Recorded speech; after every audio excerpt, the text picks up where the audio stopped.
Hello viewers, welcome to our an education unit. आज हम शिक्षण विधि से और ट्रांसलेशन से क्वेश्चंस करेंगे। ट्रांसलेशन से बहुत कम क्वेश्चंस है और ज़्यादा क्वेश्चन जो है शिक्षण विधि से है।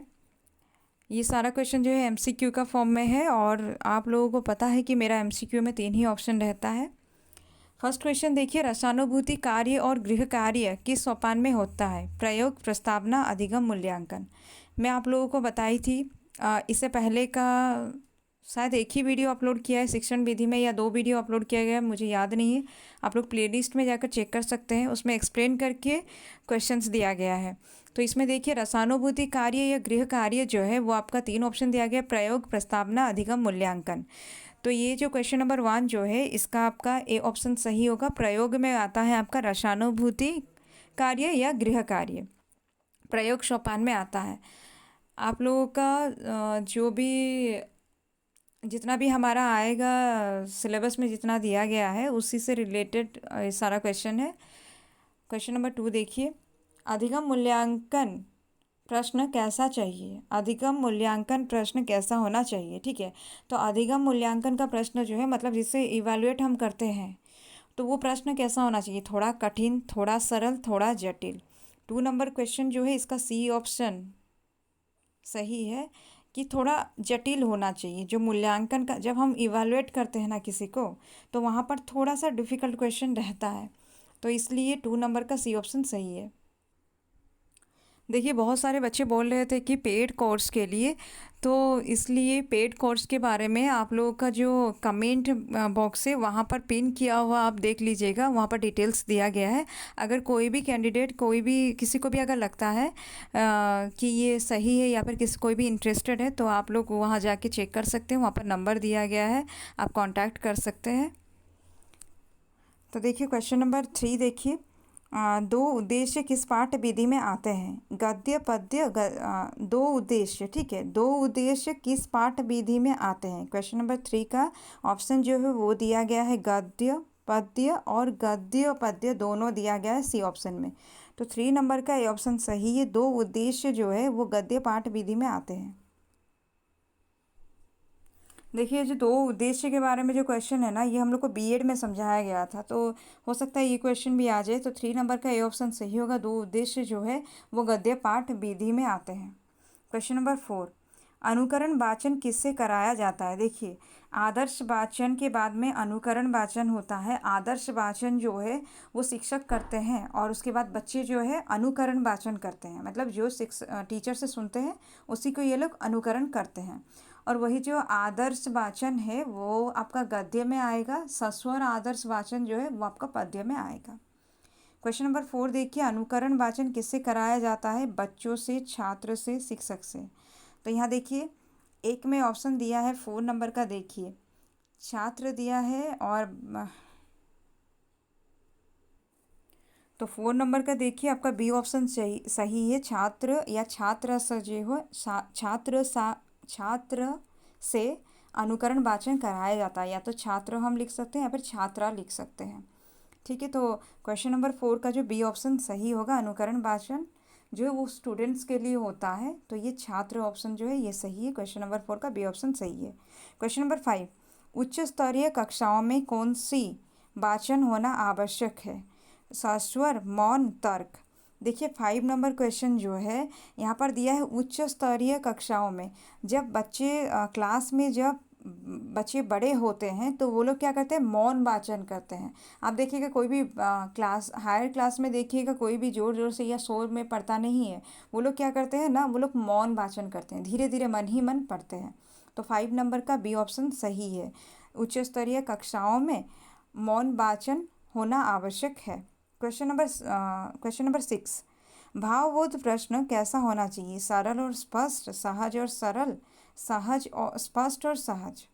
तो देखिए यहाँ पर जो 6 नंबर क्वेश्चन जो है वो आपका सही ऑप्शन हो जाएगा ए, सरल और स्पष्ट, मतलब इजी क्वेश्चन होगा और सरल क्वेश्चन होगा और स्पष्ट क्वेश्चन होगा। क्वेश्चन नंबर 7, प्रस्तावना के बाद समय है किसका? मतलब प्रस्तावना के बाद में क्या होता है?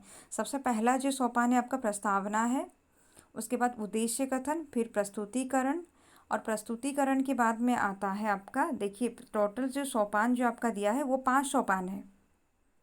देखिए आपका जो सोपान जो है वो 5 ही है। सबसे पहला आपका होता है प्रस्तावना, उसके बाद में आता है उद्देश्य कथन, और उसके बाद में आपका आएगा प्रस्तुतिकरण, फिर पुनरावृत्ति जिसमें हम इवैल्यूएट करते हैं, और उसके बाद में प्रयोग आएगा जिसमें गृह कार्य होता है या फिर कक्षा में कोई कार्य किया जाता है। तो ये रहा आपका 5 सोपान। और यहाँ पर दिया है प्रस्तावना के बाद क्या आता है, तो प्रस्तावना के बाद में उद्देश्य कथन आता है। ये क्वेश्चन का ऑप्शन अगर देखिएगा तो आप लोगों को समझ में आ जाएगा, ये सस्वर वाचन बोध ज्ञान प्रश्न जो है ये सोपान के अंतर्गत आता है, ये कोई सोपान नहीं है, तो उद्देश्य कथन ही इसका सही आंसर है। क्वेश्चन नंबर 8, प्रस्तावनात्मक प्रश्न कब पूछे जाते हैं, सबसे पहले, अंत में, प्रस्तावना के बाद। तो प्रस्तावनात्मक प्रश्न जो है 8 नंबर जो क्वेश्चन है आपका, ए ऑप्शन सही होगा। सबसे पहले पूछा जाता है प्रस्तावनात्मक प्रश्न, उसके बाद हम उद्देश्य कथन में विषय प्रवेश करते हैं।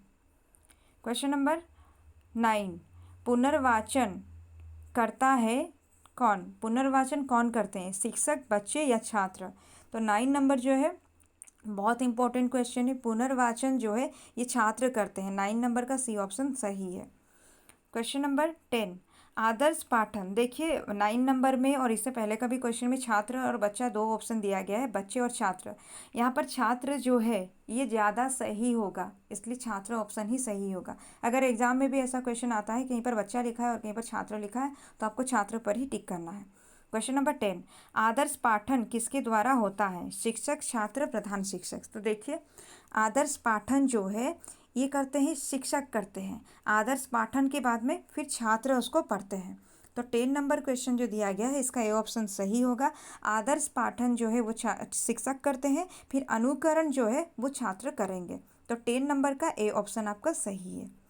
क्वेश्चन नंबर 11, प्रस्तुतिकरण किस सोपान में होता है, आदर्श, मौन, प्रयोग। तो प्रस्तुतिकरण जो है आपका यहाँ पर दिया गया है, देखिए प्रस्तुतिकरण किस सोपान में होता है।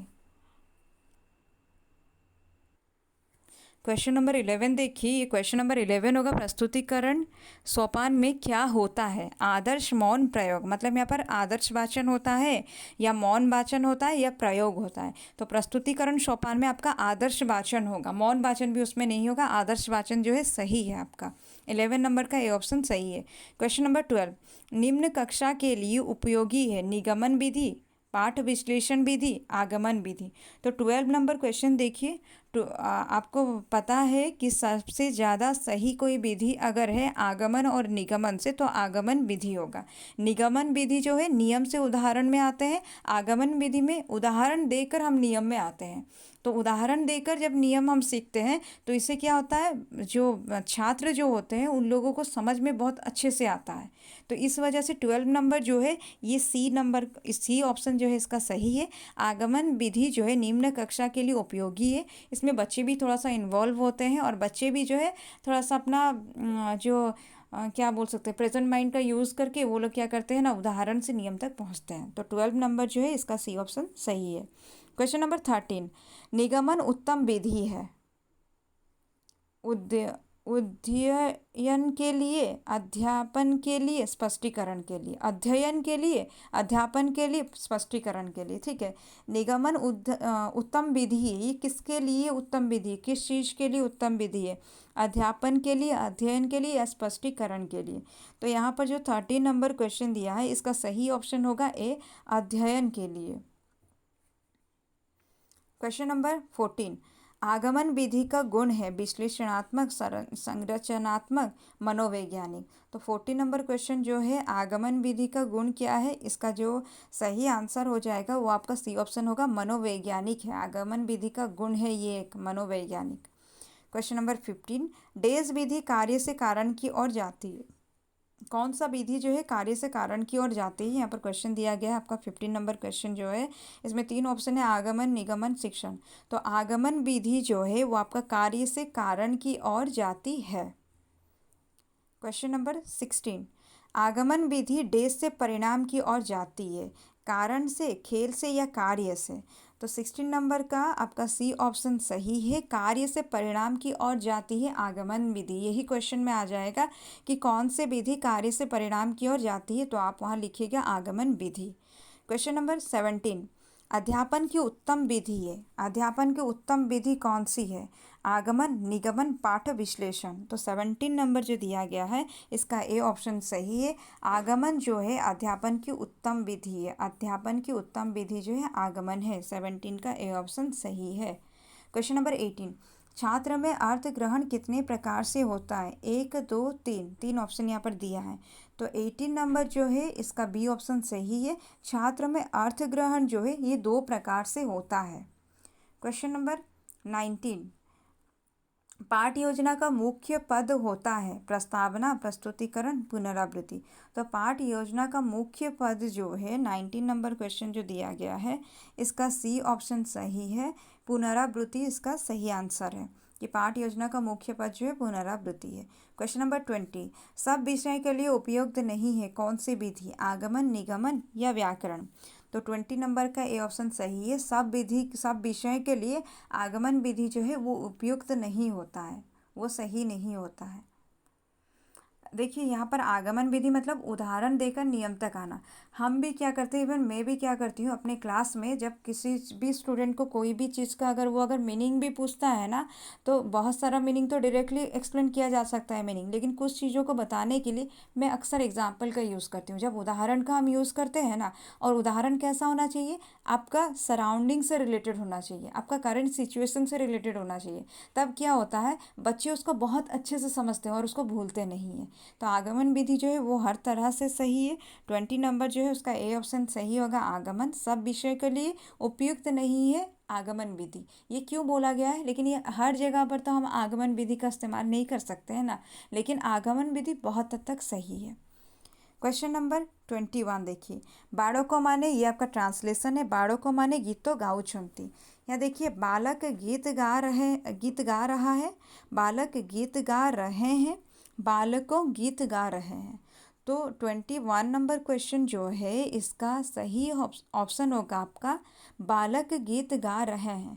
मैं आप लोगों को प्रीवियस वीडियो में भी बताई हूँ, बहुत बार ये बोल चुकी हूँ, बालक वर्ड जो है इसका आपका प्लूरल फॉर्म जो है, बहुवचन रूप जो है वो बालक ही रहेगा। इसलिए बाड़को माने गीतो गाउछंती जो लिखा है उसका बालक गीत गा रहे हैं सही होगा, बालको गीत गा रहे हैं ये नहीं होगा। बी ऑप्शन सही है 21 का। क्वेश्चन नंबर 22, आज वर्षा हेउची, आज वर्षा हो रही है, आज वर्षा हो रहा है, आज बारिश हो रहा है। तो देखिए वर्षा दिया है, इसलिए ये ए बी में से कोई एक ऑप्शन सही होगा। और ए बी में से जो भी आपका ग्रामर का पोर्शन अगर आप लोग कंप्लीट करके अगर लिटरेचर पार्ट को पढ़ रहे हैं तो आप लोगों का ये क्वेश्चन जो है बिल्कुल सही होगा।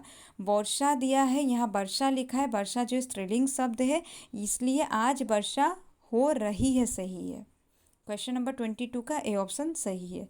क्वेश्चन नंबर 23, आंबे माने काली जीबू, हम कल जाएंगे, हम सब कल जाएंगे, हम सब कल गए थे। तो देखिए आंबे माने काली जीबू लिखा है, आंबे सबू काली जीबू लिखा नहीं है, इसलिए यहाँ पर सही आंसर जो है, सही ऑप्शन जो है हम कल जाएंगे होगा।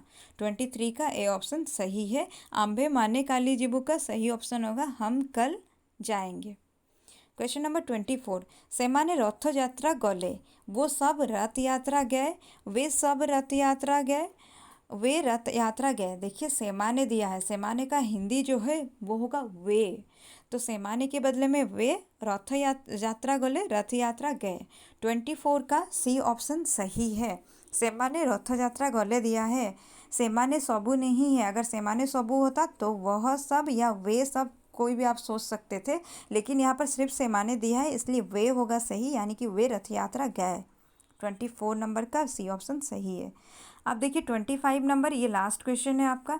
ये देखिए बहुत इंपॉर्टेंट क्वेश्चन है, ऐसा क्वेश्चन भी एग्जाम में आ सकता है, इसलिए इसमें से मैं सिर्फ एक ही क्वेश्चन इस तरह से बनाई हूँ। यहाँ देखिए कर्म कारक के अनुसार सही वाक्य चुनिए। कर्म कारक के अनुसार, लड़की ने 4 आम खाए, लड़की ने 4 आम खाया, लड़की 4 आम खाई।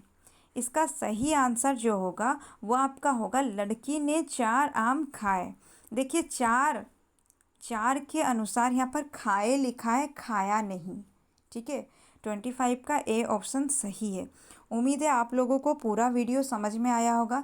थोड़ा जो आपका जो शिक्षण विधि से क्वेश्चन जो है थोड़ा बाहर से क्वेश्चन है। बाहर से क्वेश्चन का मतलब है जो हम लोग थोड़ा बहुत जो बीएड का नोट्स में जो था उससे कुछ क्वेश्चन इसमें बनाया गया है।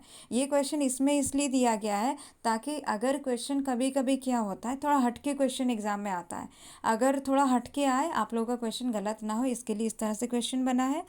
और लास्ट में 3 4 5 क्वेश्चन जो है वो आपका था, एक तो वाक्य शुद्धि से दिया गया है, सही वाक्य से दिया गया है, और इसमें से 4 था ट्रांसलेशन था। तो उम्मीद है आप लोगों को समझ में आया होगा। देखिए वीडियोस में व्यूज़ तो बहुत ज़्यादा जा रहा है, 400 भी पहुंच जा रहा है, 300 भी क्रॉस कर रहा है, लेकिन सब्सक्रिप्शन जो है वो 300 क्रॉस नहीं है। ऐसा क्यों है? अगर आप लोग वीडियो देखते हैं, आप लोगों को अगर वीडियो यूज़फुल लग रहा है तो फिर आप लोग सब्सक्राइब क्यों नहीं कर रहे हैं? खैर जो भी हो, अगर वीडियो आप लोगों को पसंद आया हो, अच्छा लगा हो तो शेयर और सब्सक्राइब कीजिए। और एक बात, सारे बच्चे कह रहे थे कि उन लोगों को, बहुत सारे बच्चे कह रहे हैं उन लोगों को पेड क्लास चाहिए। तो पेड क्लास के लिए कमेंट बॉक्स में देखिए, वहाँ पर मैं आप लोगों को डिटेल्स दी हूँ। जो भी इंटरेस्टेड है वो मुझे उस नंबर पर व्हाट्सअप कर सकते हैं, पर्सनल मैसेज कर सकते हैं। ठीक है, उम्मीद है आप लोगों को समझ में आया होगा। देखिए पेड क्लास से रिलेटेड ये कुछ इन्फॉर्मेशन है, जैसे कि आपका कोर्स फ़ी जो है 249 है, और पर डे आपका क्लासेस रहेगा, 2 क्लास रहेगा, एक लिटरेचर से एक लैंग्वेज से, और 1 आवर आपका डाउट क्लियर होगा, डिस्कशन के थ्रू होगा ये व्हाट्सअप में। और जितना भी क्लासेस होगा वो सबका पीडीएफ आप लोगों को मिल जाएगा, और क्वेश्चन जो भी रहेगा सारा इनसाइड ही रहेगा। और इसमें से क्या होगा ना, चैप्टर भी जो भी डिफ़िकल्ट चैप्टर होगा तो वीक में एक चैप्टर एटलीस्ट हम जो डिफ़िकल्ट चैप्टर होगा उसको भी हम कंप्लीट समझेंगे। और आप में से कोई भी अगर इंटरेस्टेड है तो इस नंबर पर व्हाट्सअप कीजिए, मुझे पर्सनल मैसेज कीजिए। पढ़ते रहिए, खूब मेहनत कीजिए, टाइम बहुत कम है। अभी तक जो इन्फॉर्मेशन मिला है, ऑफिशियल नोटिस तो कुछ नहीं है कि कोई एग्ज़ाम शायद आपका ऑफलाइन मोड में हो। अगर जिस तरह से ओस्टेड एग्ज़ाम हो रहा है उस तरह से होगा आपका, तो वो भी अगर होता है तो अच्छा है। बस आप लोग मेहनत करते जाइए, एग्ज़ाम किसी भी तरह कैसा भी हो आप लोगों को सक्सेस से मतलब है, और अगर आप मेहनत करें तो सक्सेस ज़रूर मिलेगा आप लोगों को।